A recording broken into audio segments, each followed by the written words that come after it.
வாழ்வில் முன்னேற போகும் அனைவருக்கும் என் அன்பார்ந்த வணக்கங்கள்.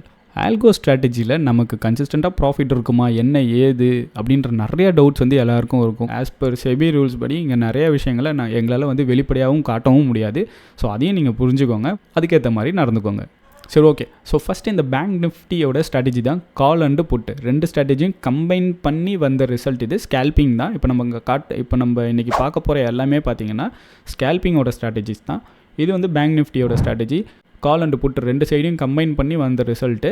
ஸோ 5 வருஷத்துக்கு நம்ம பண்ணியிருக்கோம். நீங்கள் பார்க்குறோம், ஏப்ரல் 17, 2020 2025 வரைக்கும் நான் கால்குலேட் பண்ணியிருக்கேன். கிட்டத்தட்ட ஆல்மோஸ்ட் ஒரு 30 lakh கிட்ட இருக்குது, 29 lakh இருக்குது. வின்னிங் ப்ராபபிலிட்டி பார்த்தீங்கன்னா நமக்கு 80% கிட்ட இருக்குது, almost 80%. Risk per trade 2.62%, very good. Drawdown 10,000 தான் இருக்குது. மேக்ஸ் ட்ராடவுன் டேஸே பார்த்தீங்கன்னா 4 நாள் தான். ஆவரேஜ் ப்ராஃபிட் 800, ஆவரேஜ் லாஸ் 1150 இருக்குது. ஸோ இது எல்லாமே ஆவரேஜ் கணக்கு. இதுலேருந்து நமக்கு கூட குறைச்சல் லைவில் பண்ணும்போது கண்டிப்பாக இருக்கும். அதை நம்ம அக்செப்ட் பண்ணிக்கணும். அது பாசிட்டிவ் ஸ்லிப்பேஜஸாகவும் இருக்கலாம், நெகட்டிவ் ஸ்லிப்பேஜஸாகவும் இருக்கலாம். ஸோ ரெண்டுத்தையுமே நம்ம லைவ்லேயும் ரன் பண்ணி தான் பார்க்கணும். ரன் பண்ணி அதோட ஆவரேஜ் என்ன வருதுன்றதை பார்த்துட்டு தான் நம்மளோட அடுத்த ஸ்ட்ராட்டஜிஸை நம்ம எந்த அளவுக்குலாம் ட்விக் பண்ணலான்ற ஒரு விஷயமே நமக்கு தெரியும். சரிங்களா? ஸோ அதையும் புரிஞ்சுக்கோங்க. இந்த நம்பர்ஸ் எல்லாமே ஜஸ்ட் ஒரு ஆவரேஜ் கணக்கு தான் இங்கெல்லாம் இருக்கிறது. இது கொஞ்சம் டிஃபர் ஆகும். ஸோ இப்போ இங்கே 29 lakh இருக்கா, இந்த 29 lakhன்னு இருக்கிறது கூட 27 lakh கூட மாறலாம். இல்லைனா இது 32 lakh கூட போயிருக்கலாம். ஓகேவா? ஸோ இந்த மாதிரி சின்ன டிஃப்ரென்ஸ் கண்டிப்பாக இருக்க தான் போகுது. இது இல்லாமல் நமக்கு ப்ரோக்கரேஜ் காஸ்ட்டு அது இதெல்லாம் லோ டு லோஸ்க்கெல்லாம் இருக்குது. இது எல்லாமே நம்ம மனசில் வச்சுட்டு தான் ஒரு ஸ்ட்ராட்டஜியை நம்ம டிப்ளாய் பண்ணலாமா வேணாமான்ற டிசிஷனே எடுக்கணும். ஓகே. ஸோ இது வின்னிங் ஸ்ட்ரீக் நமக்கு எவ்வளோ போயிருக்குன்னா 42 நாள் வின்னிங் ஸ்ட்ரீக் அடிச்சு கண்டினியூஸாக வின் 42 அடிச்சிருக்கு. லாஸ்ட் ஸ்ட்ரீக் ரொம்ப கம்மி தான், 5 தான் அடிச்சிருக்கு. இதை நீங்கள் ரிஸ்க் ரிவார்டில் போட்டால் கூட நமக்கு 1:8 வருது ரேஷியோ கணக்கில். ரொம்ப பெரிய ஹியூஜ் வின்னிங் ரேஷியோ இது. அதனால தான் நமக்கு இங்கே 80% இருக்குது. மேக்ஸ் ப்ராஃபிட் எல்லாமே நீங்கள் இங்கே பார்த்துக்கோங்க, நல்ல ஹியூஜ் தான் இருக்குது. ஸோ 5 வருஷத்தில் கால்குலேட் பண்ணும்போது நமக்கு எங்குமே பார்த்தீங்கன்னா ரெட் கலர் டேஸே கிடையாது. ஸோ இந்த ஒயிட் கலரில் இருக்கிறது பார்த்தீங்கன்னா இருக்கிறதுலே கம்மியாக ப்ராஃபிட் வந்த டேஸு. ஸோ இவ்வளோ க்ரீனில் வந்திருக்கே ப்ரோ, இந்த மாதிரிலாம் வந்துச்சுன்னா நம்ம ட்ரேட் எடுக்கலாமா அப்படின்னு கேட்டிங்கன்னா நீங்கள் உங்களோட மற்ற ஸ்ட்ராட்டஜிஸ் கூடயும் கம்பைன் பண்ணணும். அது மட்டும் இல்லாமல் இந்த மாதிரி ஒரு ரிசல்ட் வருது அப்படின்னா இதை நீங்கள் இன்னும் ரிஃபைன் பண்ண தான் பார்க்கணும். இது எப்படியெல்லாம் ரிஃபைன் பண்ணலாம் அப்படின்றத நீங்கள் கற்றுக்கணும். ஒரு ஸ்ட்ராட்டஜி இந்த மாதிரி கிரியேட் ஆகுதுன்னா உடனே அதை டிப்ளாய்லாம் பண்ணக்கூடாது. அதில் இருக்கக்கூடிய எல்லா விஷயத்தையும் ஃபஸ்ட்டு புரிஞ்சிக்கணும். ஸோ இங்கே நம்ம பார்க்குறப்போ டிரான்சாக்ஷன் போட்டு 6717 இருக்குது தெரியுமா? ஆக்சுவலாக இதை நம்ம எக்ஸல் ஷீட்டில் டவுன்லோட், இதை எக்ஸலாக நம்ம டவுன்லோட் பண்ணி செக் பண்ணால் தான் ஓவரால் எத்தனை ட்ரேடு எடுத்துருக்கு அப்படின்றதே தெரியும்.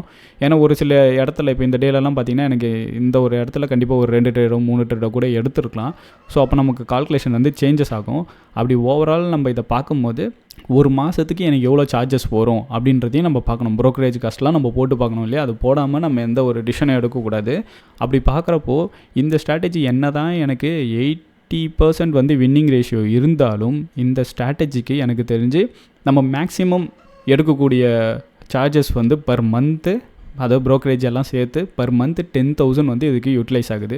ஸோ இதுவே எனக்கு 10,000 பர் மந்த் போகுது அப்படின்ற பட்சத்தில் எனக்கு எந்த அளவுக்கு ப்ராஃபிட் கையில் நிற்கும், பர் மந்த் எவ்வளோ வரும் அப்படின்னு பார்த்தீங்கன்னா நமக்கு கரெக்டாக இந்த ஸ்ட்ராட்டஜி படி நான் ஓவரால் கால்குலேஷன் பண்ணி பார்த்தப்போ எனக்கு பர் மந்த் 31,000 வரைக்கும் ப்ராஃபிட் நிற்குது. ஸோ இது எனக்கு ஓகே அப்படின்ற பட்சத்தில் மட்டும்தான் நான் இது போவேன். இதுலேயும் நம்ம கன்ஃபார்மாக சொல்ல முடியாது 31,000 தான் வரும் அப்படின்ட்டு சொல்ல முடியாது. 28,000 இருக்கலாம், அப்படி இல்லைனா நமக்கு அதுவே 32 இருக்கலாம், 33,000 கூட மாறலாம். Depends on the slippage. Positive and negative slippage கண்டிப்பாக நடக்கும், நடக்காமையே இருக்காது. அது மட்டும் இல்லாமல் இதில் ஏன் பெருசாக நடக்காது அப்படின்னு பார்த்தீங்கன்னா நம்ம வெறும் 2 லாட் தான் யூஸ் பண்ணுறோம். நம்ம பெரிய லாட்ஸும் யூஸ் பண்ணல, ஜஸ்ட் 2 லாட்ஸ் தான். ஸோ நமக்கு ஆர்டர் ட்ரிகர் ஆகிறதுல ஒன்றும் பெரிய டிஃப்ரென்ஸ் இருக்காது. அதே நேரத்தில் இங்கேருந்து நமக்கு ஆர்டர் ஃப்ரம் இந்த அக்கௌண்ட்டில் லைவில் இங்கே ட்ரிகர் ஆகிறதுலேருந்து நம்மளோட அக்கௌண்ட்டில் போய் ட்ரிகர் ஆகிறதுக்கு மேக்ஸிமமே பார்த்தீங்கன்னா நான் செக் பண்ண வரைக்கும் 3 seconds தான் மேக்ஸிமமே எடுக்குது. ஸோ 3 secondsன்றது எனக்கு தெரிஞ்சு இட்ஸ் ஓகே. ஏன்னா நம்ம நார்மலாக ஒரு ட்ரேடு எடுக்கிறோம் அப்படின்னா கண்டிப்பாக ஒரு ட்ரேடு எடுத்து இன்னொரு ட்ரேடை போய் எடுக்கிறதுக்குள்ளே அங்கேயே பல செகண்ட்ஸ் ஆகலாம், மினிட்ஸ் கணக்கில் கூட ஆகும். கண்டிப்பாக டெஃபினெட்லி ஆகும். ஆல்கோ நம்மளோட ஃபாஸ்ட்டாக தான் ஒர்க் பண்ணுது சொல்லப்போனால். ஸோ நமக்கு அது ஒன்றும் பெரிய லெவலுக்கு அஃபெக்ட் பண்ணாது. சில நாளில் சில சர்ஜஸ், அதாவது சில ஸ்பைக்ஸ் வருது அப்படின்ற பட்சத்தில் கரெக்டாக உங்களோட ஆர்டர் எடுக்கிற டைமோ உங்களோட ஆர்டர் எக்ஸிட் ஆகிற டைம்லேயோ அந்த மாதிரி ஸ்பைக்ஸ் வருதுன்னா மட்டும்தான் அந்த ஸ்லிப்பேஜஸ் நடக்கும். அதுலேயும் உங்களுக்கு பாசிட்டிவ் ஸ்லிப்பேஜஸும் நடக்கும். ஸோ நீங்கள் ரெண்டுத்தையுமே ஆவரேஜ் பண்ணி தான் உங்களோட இதை பார்க்கணும். இப்போ இந்த ஸ்ட்ராட்டஜியை கம்பைன் நான் எடுக்கலாமா அப்படின்னு பார்த்தீங்கன்னா நான் கொஞ்சம் ஹோல்ட் பண்ணுவேன். இந்த ஸ்ட்ராட்டஜியை எப்படியெல்லாம் நான் ட்விக் பண்ணலாம் அப்படின்னு நான் கண்டுபிடிச்சது தான் இந்த ஸ்ட்ராட்டஜி. சேம் பேங்க் நிஃப்டியோட கால் அண்ட் புட் ரெண்டுமே கம்பைன் பண்ண வந்த ரிசல்ட் தான். எனக்கு நம்பர்ஸ் பார்க்குறப்போ கம்மியாக தான் இருக்குது. அந்த ஸ்ட்ராட்டஜியை கம்பேர் பண்ணும்போது கிட்டத்தட்ட ஒரு 1 லட்ச ரூபாய்க்கு மேலே வந்து கம்மியாக தான் இருக்குது. வின்னிங் ப்ராபபிலிட்டி 64%, வின்னிங் ரேஷியோவும் எனக்கு குறைஞ்சி போச்சு. ரிஸ்க் பர் ட்ரேட் வந்து எனக்கு நல்லா தான் இருக்குது. மேக்ஸ் ட்ராடவுன் 8000 இருக்குது. மேக்ஸ் ட்ராடவுன் டேஸ் 6 டேஸ் இருக்குது. ஆவரேஜ் ப்ராஃபிட் பார்த்திங்கன்னா இங்கே 1000 ரூபா, லாஸ் பார்த்திங்கன்னா எனக்கு 500 ரூபா தான் இருக்குது. அதுவே இந்த இடத்துல பார்த்திங்கன்னா எனக்கு ஆவரேஜ் ப்ராஃபிட் 800 ரூபா இருக்குது, ஆவரேஜ் லாஸ் வந்து 1150 ரூபா இருக்குது. ஓகேவா? ஸோ இதையும் தான் நான் வந்து கணக்கில் வச்சுக்க போகிறேன். ஏன்னா எனக்கு ப்ராஃபிட் வந்து அதிகமாக வரணும், அதான் எனக்கு முக்கியமான விஷயம். லாஸ் வந்து எனக்கு கம்மியாகவே இருக்கணும். So winning streak 24, loss streak 7. இதுவும் பார்த்திங்கன்னா நமக்கு 1:3 ரேஷியோவில் ஒர்க் ஆகிருக்கு. அடுத்தது மேக்ஸ் ப்ராஃபிட் நமக்கு 31,000. ஸோ இதெல்லாம் ஏதோ ஒரு டேஸில் தான் நடக்கும், எல்லா நாளும் நடக்கும்லாம் நினச்சிக்காதீங்க. இது ஏதோ ஒரு நல்ல நாளாக இருந்திருக்கும். ஸோ அதனால தான் அந்த டேஸில் நமக்கு இந்த அளவுக்கு போயிருக்கு. இது டெய்லி நடக்கும்லாம் கனவு காணக்கூடாது. ஓகேவா? ஏன்னா நிறைய பேர் இந்த மேக்ஸ் ப்ராஃபிட் எல்லாம் பார்த்துட்டு அது ஒரு கணக்குன்னு நினச்சிப்பாங்க. நம்ம மோஸ்ட்லி இந்த ஆவரேஜ் ப்ராஃபிட் அண்ட் ஆவரேஜ் லாஸை தான் கணக்கு வைக்கணும். மேக்ஸ் ப்ராஃபிட் உங்களுக்கு இருந்தாலும் அது நீங்கள் என்ன பார்க்கணுன்னா எத்தனை நாளைக்கு உங்களுக்கு அது வந்திருக்கு அப்படின்றத பார்க்கணும். 5 வருஷத்துலேயே ஒரு நாளோ 2 நாளோ வந்ததெல்லாம் அது கணக்கு வைக்கக்கூடாது. ஓகே? ஸோ நம்மளுக்கு ரெகுலர் பேசிஸில் அது வர மாதிரி இருக்கணும். அப்படி வந்தால் தான் நம்ம அந்த மேக்ஸ் ப்ராஃபிட்டை கணக்கு வைக்கணும். அட்லீஸ்ட் மாதத்தில் ஒரு டைமாவது வந்ததுன்னா கூட ஓகே. ஏன்னா அந்த ப்ராஃபிட்டே வந்து நமக்கு பெரிய லெவலுக்கு இருக்கும். நமக்கு எந்தெல்லாம் லாஸ் வந்தாலும் அந்த லாஸை வந்து அது ஈடுகட்டுற மாதிரி இருக்கும். சரிங்களா? ஸோ மேக்ஸிமம் லாஸ் வந்து நமக்கு 500 தான். இந்த ஸ்ட்ராட்டஜிலையும் பார்க்குறப்போ நமக்கு கண்டினியூஸாக வந்து ஃபுல் அண்ட் ஃபுல் ப்ராஃபிட் தான். என்ன இந்த ஸ்ட்ராட்டஜிக்கும் அதுக்கும் உள்ள வித்தியாசம், நமக்கு என்ன தான் பார்த்தாலும் நம்பர்ஸ் வைஸில் பார்த்தா இந்த ஸ்ட்ராட்டஜி கம்மியாக தான் இருக்குது, 27 லட்சம் தான் இருக்குது. அதே நேரத்தில் எனக்கு அந்த ஸ்ட்ராட்டஜி பார்க்குறப்போ 29 லட்சம் இருக்குது. என்ன தான் பார்த்தாலும் எனக்கு நம்பர் வைஸில் அந்த ஸ்ட்ராட்டஜி தான் அதிகம். பட் ஓவரால் கால்குலேஷன் படி சார்ஜஸ் எல்லாம் போக நான் கால்குலேட் பண்ணி பார்த்ததில் இந்த ஸ்ட்ராட்டஜியில் ஆன் ஆவரேஜ் எனக்கு 37,000 இருக்குது. ஆனால் அந்த ஸ்ட்ராட்டஜியில் எனக்கு எவ்வளோ இருக்குன்னா 31,000 தான் வந்து நமக்கு வந்திருக்கு. ஸோ இப்படி பார்க்குறப்போ கம்பேரிட்டிவ்லி நமக்கு வின்னிங் அதிகமாக வரக்கூடிய ஒரு விஷயம், நமக்கு ப்ராஃபிட் அதிகமாக வரக்கூடிய விஷயம் இந்த ஸ்ட்ராட்டஜி தான். அந்த ஸ்ட்ராட்டஜியில் நமக்கு சார்ஜஸே அதிகமாக போயிடும். இந்த ஸ்ட்ராட்டஜியில் எனக்கு சார்ஜஸ் பெருசாக போகலை. அப்படி பார்க்குறப்போ எனக்கு ப்ராஃபிட் இது வந்து நல்லாவே எடுத்து கொடுக்குது.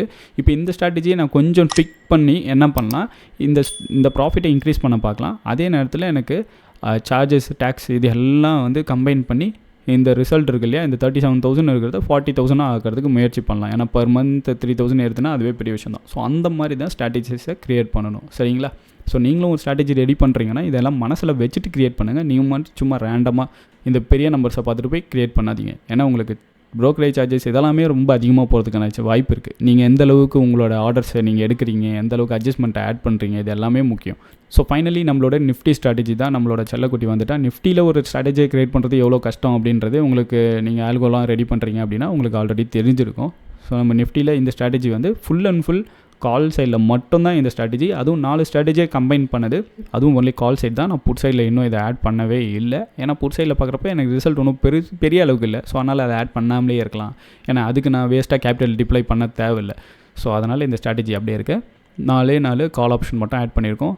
நமக்கு ஓவரால் ப்ராஃபிட் பார்த்திங்கன்னா 54 lakh வந்திருக்கு. அதிகம். நமக்கு ப்ரீவியஸ்லி பார்த்த ஸ்ட்ராட்டஜிஸ் பேங்க் நிஃப்டியை விட இது பார்த்திங்கன்னா டபுள் மடங்கு அதிகம்.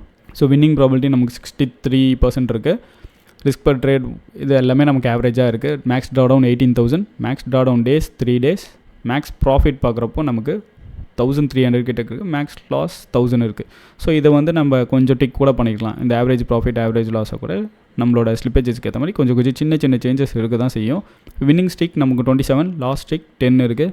ஸோ ஆல்மோஸ்ட் 1:2, 1:3 ரேஷியோ, நம்ம 1:3 ரேஷியோ இருக்குது. Max profit 12,000. இது ஓவரால் எந்த அளவுக்கு போயிருக்கு அப்படின்றத பார்த்தா இதுவுமே பார்க்குறப்போ நமக்கு 2020 ஏப்ரல்லேருந்து 2025 ஏப்ரல் இப்போ லாஸ்ட் ஃப்ரைடே தேர்ஸ்டே வரைக்கும் கூட நமக்கு நல்ல ஒரு ஹியூஜ் ப்ராஃபிட்டில் தான் வந்து இந்த மார்க்கெட் ரன் ஆகிட்டு இருக்கு. ஸோ இவனோட சார்ஜஸ் அண்ட் டேக்ஸஸ் அப்படின்லாம் பார்த்தேன். ஏன்னா இது வந்து 4 ஸ்ட்ராட்டஜி கம்பைன் பண்ணியிருக்கு இல்லையா, அது ப்ரீவியஸ்லி பார்த்தது வந்து 2 ஸ்ட்ராட்டஜி தான். இது வந்து 4 ஸ்ட்ராட்டஜி நமக்கு வந்து கம்பைன் பண்ணியிருக்கு. ஸோ அப்படி கம்பைன் பண்ணி இதோட சார்ஜஸ் அண்ட் டேக்ஸஸ் எல்லாம் பார்த்தா, ஏன்னா எல்லோரும் ஸ்ட்ராட்டஜி காட்டுறாங்க அப்படின்னா நிறைய பேர் ஸ்ட்ராட்டஜிலாம் செல்லாம் பண்ணுவாங்க இல்லையா. ஸோ அவங்களாம் வந்து இந்த சார்ஜஸ் இது எல்லாமே வந்து மறைச்சிடுவாங்க. ஜஸ்ட் இந்த க்ரீன் கலர் அது மட்டும் தான் தெரியும். நீங்கள் ஓவரால் அதோட சிஎஸ்பி ஃபைலெல்லாம் டவுன்லோட் பண்ணி எக்ஸல் ஷீட்டில் போட்டு எத்தனை ட்ரான்சாக்ஷன் ஓவரால் நடந்திருக்கு, எத்தனை ட்ரேட் எடுத்திருக்கு, இது எல்லாம் கால்குலேட் பண்ணி பார்த்தீங்கன்னா தெரியும் உங்களுக்கு உங்களோட ரியல் ப்ராஃபிட்ஸ் என்ன வரும் அப்படின்றது. ஸோ இந்த ப்ராஃபிட்ஸும் வந்து நமக்கு வந்து இதே தான் எக்ஸாக்டாக வருமானு கேட்டால் அப்படிலாம் கிடையாது. ஸோ இது வந்து ஜஸ்ட் ஒரு பேக் டெஸ்ட் ரிசல்ட். ஓகேவா? ஸோ இதில் வந்து ஸ்லிப்பேஜஸ் பாசிட்டிவாக இருக்கலாம், நெகட்டிவாக இருக்கலாம். ஸோ நம்ம இதில் வந்து ஒரு ரவுண்ட் ஆஃப் ஃபிகர்ஸ் அந்த மாதிரி தான் நம்ம கன்சிடர் பண்ணி தான் எடுக்கணும். இப்போ நம்ம இதை பார்த்தோம் அப்படின்னா எனக்கு தெரிஞ்சு நான் ஓவரால் கால்குலேஷன் பண்ணி ப்ரீவியஸ்லி வந்து பார்த்தாச்சு. அந்த கால்குலேஷன் எப்படி பண்ணணும் அப்படின்றதையும் நான் இங்கே சொல்லிடுறேன் உங்களுக்கு. ஸோ இது வந்து நமக்கு 54 லேக்கு. ட்ரான்சாக்ஷன் ஓவரால் எவ்வளோ நடந்திருக்கு அப்படின்றத நம்ம பார்க்கணும். ஸோ ட்ரான்சாக்ஷன் வந்து கரெக்டாக கிட்டத்தட்ட 12,000 ட்ரான்சாக்ஷன் நடந்திருக்கு. ஸோ நான் இப்போ என்ன பண்ணணும் அப்படின்னு பார்த்தீங்கன்னா 54 லேக் மைனஸ் 12 லேக். ஏன் 12 லேக் போட்டிருக்கேன் அப்படின்னா, நான் வந்து பர் ட்ரேடுக்கு 100 ரூபான்ற மாதிரி சார்ஜஸ் எடுத்திருக்கேன். ஆக்சுவலாக சில ட்ரேட்ஸ்க்கு வந்து நமக்கு 120 ரூபாய்க்கும் போகும், அதே நேரத்தில் சில ட்ரேடில் எனக்கு 70 ரூபாய்க்கும் போகுது. ஸோ இது வந்து நம்ம ஆவரேஜ் பண்ணால் எனக்கு 100 வந்து நான் வந்து ஆவரேஜாக எடுத்திருக்கேன். ஸோ இது நமக்கு ஓவரால் எப்படி காஸ்ட் பார்த்தோம்னா, ஏன்னா பல நாளில் நிஃப்டியில் நமக்கு ப்ரீமியம்ஸ் கம்மியாகவும் இருக்கும் இல்லையா. ஸ்டார்டிங் இந்த தேர்ஸ்டே நமக்கு ஃப்ரைடே மண்டே இந்த மாதிரி டேஸில் தான் வந்து ப்ரீமியம்ஸ் அதிகமாக இருக்கும். மற்றபடி வந்து ப்ரீமியம்ஸ் மோஸ்ட்லி கம்மியாகிடும். நமக்கு டியூஸ்டே வெனஸ்டே தேர்ஸ்டேயில் வந்து ப்ரீமியம்ஸ் வந்து அப்படியே குறைய ஆரம்பிச்சிடும். ஸோ அந்த மாதிரி டைமில் இது எல்லாமே நம்ம வச்சு ஆவரேஜ் பண்ணி பார்க்குறப்போ நமக்கு 12 லேக் கிட்டே இருக்குது. ஸோ நம்ம இதை 12 லேக்கில் மைனஸ் பண்ணுவோம், டிவைடட் பை 60, மொத்தமாக 60 மாதம் இல்லையா. ஸோ 60 மாதத்தை நம்ம போட்டோம் அப்படின்னா நமக்கு 70,000 பர் மந்த்து ப்ராஃபிட் இருக்குது, ஆஃப்டர் சார்ஜஸ் எல்லாம் சேர்த்து. ஸோ இந்த 70,000ஐயும் நீங்கள் பிக் பண்ணி ரொம்ப குறைஞ்சபட்சம் கூட எக்ஸ்பெக்டேஷனை வச்சுக்கலாம். ஸோ 50,000 வரைக்கும் சாலிடாக ப்ராஃபிட் அடிக்கும். இதோட கேபிட்டலும் கூட எனக்கு தெரிஞ்சு மேக்ஸிமம் ஒரு 1 லேக் இருந்தால் கூட இதை வச்சு ரன் பண்ணிக்கலாம். ஏன்னா இதுவுமே 2 லாட்டு தான். நிஃப்டியில் எந்த அளவுக்கு யூஸ் ஆகும் அப்படின்றத நீங்கள் தாராளமாக பார்த்துக்கலாம். உங்களுக்கு ட்ராடவுனும் பார்த்தீங்கன்னா கிட்டத்தட்ட 18,000 தான் இருக்குது. ஸோ 18,000 உங்களுக்கு எந்த ஒரு ட்ரேடையும் அஃபெக்ட் பண்ணாமல் நீங்கள் ட்ரேட் பண்ணணும் அப்படின்னு நினச்சிங்கன்னா இந்த ஸ்ட்ராட்டஜிக்கு மேக்ஸிமம் நீங்கள் 2 லேக் வரைக்கும் உங்களோட கேபிட்டலை யூஸ் பண்ணி வச்சுக்கலாம் ஃபார் சேஃப்டி. ஏன்னா இப்போது இந்த டேஸ்லலாம் பார்க்குறப்போ நாங்கள் இந்த டேஸை வந்து ப்ராப்பராக வந்து காட்டக்கூடாது தான், லாஸ்ட்டு 3 மந்த்தெல்லாம் அப்புறம் தான் வந்து ரூல்ஸ் இருக்குது. ஸோ நாங்கள் இந்த டேலேருந்தே உங்களுக்கு காட்டுறேன். ஃப்ரம் டிசம்பரில் பார்த்தீங்கன்னா நமக்கு 1,31,000 ப்ராஃபிட் வந்திருக்கு. ஸோ இதில் நீங்கள் ஒரு 30,000 எல்லாம் நீங்கள் மைனஸ் பண்ணால் கூட உங்களுக்கு 1 லேக் ப்ராஃபிட். ஸோ இதில் 1.15 இருக்குது. இதில் ஒரு 30,000 போடுங்க, மறுபடியும் அரௌண்ட் 80,000 உங்களுக்கு ப்ராஃபிட்டு. இதில் 1.2 லேக் இருக்குது. ஸோ இதை ஒரு 30,000 நீங்கள் மைனஸ் பண்ணால் கூட மேக்ஸிமம் சொல்கிறேன், எல்லா சார்ஜ் எல்லாமே போக மேக்ஸிமம் ஸ்லிப்பேஜஸ் அது இதுன்னு போனால் கூட உங்களுக்கு இதுவே ஒரு அரௌண்ட் 80,000 மேலே வரும். 90,000, 80 to 90,000 இருக்கிறதுலே கம்மியான டேஸை நம்ம போய் பார்க்கலாம், எந்த அளவுக்கு நமக்கு லாஸ் இருக்கா சார்ஜஸ் ஆட் பண்ணால் அப்படின்றத பார்த்துருவோம். ஸோ நமக்கு இருக்கிறதுலே கம்மியான டேஸ்ன்னு பார்த்தீங்கன்னா 34,000 இங்கே இருக்குது பாருங்கள். கரெக்டாக 2022 நவம்பர் இது வந்து நமக்கு இருக்கிறதுலே கம்மி 34,000 இருக்குது. ஸோ இதில் நமக்கு சார்ஜஸ் டேக்ஸஸ் எல்லாம் போக ஒரு 10,000 ரூபாய் வந்து கையில் நிற்கும். 10,000 ரூபாயிலேருந்து அஃப்கோர்ஸ் 10,000 ரூபாய் வந்து நமக்கு கையில் வந்து நிற்கிற மாதிரி இருக்கும். பட் இது எல்லாமே உங்களுக்கு ப்ரீவியஸ்லி இருக்கக்கூடிய டேஸில் ஆல்ரெடி உங்களோட கேபிட்டல் எல்லாமே இன்க்ரீஸ் ஆகிருக்கும். ஸோ இது எந்த வகையிலையும் உங்களுக்கு அஃபெக்ட் பண்ணாது. பர் மந்த் சும்மாவே 10,000 வருதுன்னா யாரும் வேணான்னு குறைஞ்சபட்சம். ஸோ அதுக்கு அடுத்த மாதத்துலேருந்தே நமக்கு பெரிய ப்ராஃபிட்ஸ்லாம் தான் போயிருக்கு. மேக்ஸிமம் நமக்கு 1,50,000 லட்ச ரூபாலாம் ப்ராஃபிட் போயிருக்கு. 1,50,000 லட்ச ரூபா ஆன் ஆவரேஜாக பார்த்தா நமக்கு 70,000 வந்து ப்ராஃபிட் நின்று இருக்குது after charges and taxes. Okay, so இது எல்லாமே இப்போதைக்கு பார்த்தீங்கன்னா டெஸ்டிங் பர்பஸில் தான் போயிட்டுருக்கு. நான் எல்லாமே டெஸ்ட் பண்ணிட்டு தான் இருக்கேன். இந்த ஸ்ட்ராட்டஜிஸும் வந்து லைவில் டிப்ளாய் பண்ணி ஆரம்பிச்சிச்சு எல்லாமே. ஸோ இப்போதைக்கு பேப்பர் ட்ரேட் தான். ஏன்னா எந்த அளவுக்கு எனக்கு வருது, எந்த அளவுக்கு ஒர்க் ஆகுது, நம்ம வந்து டேட்டா எல்லாமே நான் வச்சுட்டு தான் வந்து ஒரு ஸ்ட்ராட்டஜியை டிப்ளாயே பண்ண ஆரம்பிக்கணும். ஸோ அப்படி தான் இந்த ஸ்ட்ராட்டஜி இப்போதைக்கு நம்ம பண்ணியிருக்கோம். ஸோ பேப்பர் ட்ரேட்டில் தான் இப்போதைக்கு ரன் ஆகுது. இதை நான் லைவில் டிப்ளாய் பண்ண ஆரம்பித்தது கூட நான் சொல்கிறேன். ஸோ டெஸ்டிங் மோடில் இருக்கிறதுனால என்னால் இந்த ஸ்ட்ராட்டஜியெல்லாம் இப்போதைக்கு ஷேர் பண்ண முடியாது. ஸோ நீங்களும் காயின்மெண்ட் அக்கௌண்ட் ஓப்பன் பண்ணோம் அப்படின்னா ப்ரோமோ கோடு தென் லிங்க் வந்து டிஸ்கிரிப்ஷனில் தரேன். நீங்கள் முறைப்படி ட்ரேடிங்கை ப்ராப்பராக கற்றுக்கிட்டு நீங்கள் எல்லாமே பண்ணணும் அப்படின்னு நினச்சிங்கன்னா நம்மளோட பேங்க் நிஃப்டி கோர்ஸும் இருக்குது, நீங்கள் தாராளமாக எடுக்கலாம். நீங்கள் அதை லேர்ன் பண்ணாலே நிஃப்டி சென்செக்ஸ் இந்த மாதிரி எந்த மார்க்கெட்டில் வேணாலும் உங்களால் போய்ட்டு ட்ரேட் பண்ண முடியும். அதோட லிங்க்கும் டிஸ்கிரிப்ஷனில் தரேன். நீங்கள் நம்ம டெலிகிராமில் இல்லைனா போய்ட்டு ஜாயின் பண்ணிக்கோங்க. ஸோ ஆல்கோ ஸ்ட்ராட்டஜிலாம் ரெடி பண்ணுறது போது உங்களுக்கு எடுத்த உடனேலாம் இந்த மாதிரி பெரிய பெரிய ரிசல்ட்டெல்லாம் கண்டிப்பாக வரதுக்கான வாய்ப்பு வந்து கம்மியாக தான் இருக்கும். நிறைய பேருக்கு அப்படி தான் அமையும். ஸோ எனக்கும் பார்த்தீங்கன்னா நெகட்டிவ் ரிசல்ட் தான் ஆக்சுவலாக வந்தது. நான் 5 வருஷத்துக்குலாம் டெஸ்ட் பண்ணும்போது எனக்கு ஸ்டார்டிங்கில் நெகட்டிவ் எல்லாமே பார்த்தீங்கன்னா -1 லேக் -3 லேக் அந்த மாதிரிலாம் இருந்தது. -8 லேக் அந்த மாதிரிலாம் எனக்கு போயிட்டு இருந்தது. அதுக்கப்புறம் நான் இது ஓவரால் எப்படியெல்லாம் ஒர்க் ஆகுதுன்ற எல்லா விஷயமும் நம்ம கற்றுக்கிட்டு எதெல்லாம் யூஸ் பண்ணால் எப்படியெல்லாம் நம்ம ப்ராஃபிட் எடுக்க முடியும் அப்படின்றத ப்ராப்பராக முறைப்படி நம்ம கற்றுக்கிட்டு தான் இந்த அளவுக்கு நம்மளால் எடுத்துகிட்டு வரவே முடிஞ்சுது. ஸோ எப்பயுமே உடனேலாம் குவிட் பண்ணிடாதீங்க. ஒரு ஸ்ட்ராட்டஜி நம்ம க்ரியேட் பண்ணுறோம் அப்படின்னா அதுக்கு டைம் ஆகும். ஏன்னா நீங்கள் ரியலாக லைவ் ட்ரேடில் மேனுவலி நீங்கள் வேறு விஷயங்கள்லாம் பண்ணிகிட்ருப்பீங்க. நம்ம அதுவே ஆல்கோலோ வரும்போது அங்கே இருக்கிற கண்டிஷன்ஸுக்கு ஏற்ற மாதிரி நீங்கள் நிறையா டிக் பண்ண வேண்டியதாக இருக்கும். ஸோ அப்படியெல்லாம் நீங்கள் ஆனால் எல்லாமே பார்த்தீங்கன்னா ஈஸியாக பிக் பண்ணி வைக்கிற மாதிரி தான் இருக்கும். நீங்கள் கீப் ஆன் அதை ஒர்க் பண்ணி அதை எப்படிலாம் ரெஃபைன் பண்ணுறீங்களோ அதுக்கேற்ற மாதிரி தான் உங்களோட ஸ்ட்ராட்டஜிஸ் வந்து இம்ப்ரூவ் ஆகும். ஸோ பேஷன்ஸோட டைம் எடுத்து ரெடி பண்ணுங்கள். ஏன்னா பார்த்தீங்கன்னா இப்போ சீக்கிரமாக கொஞ்ச நாள்லேயே பார்த்தீங்கன்னா நம்ம எல்லாமே இதை பிடிக்க ஆரம்பிச்சாச்சு. இன்னும் கூட ரெஃபைன் பண்ண பார்க்குறதுக்கு தான் நான் ட்ரை பண்ணுவேன். So don't quit. மீண்டும் அடுத்த ஒரு சுவாரஸ்யமான வீடியோவில் உங்களை அனைவரையும் சந்திக்கிறேன். பாய்.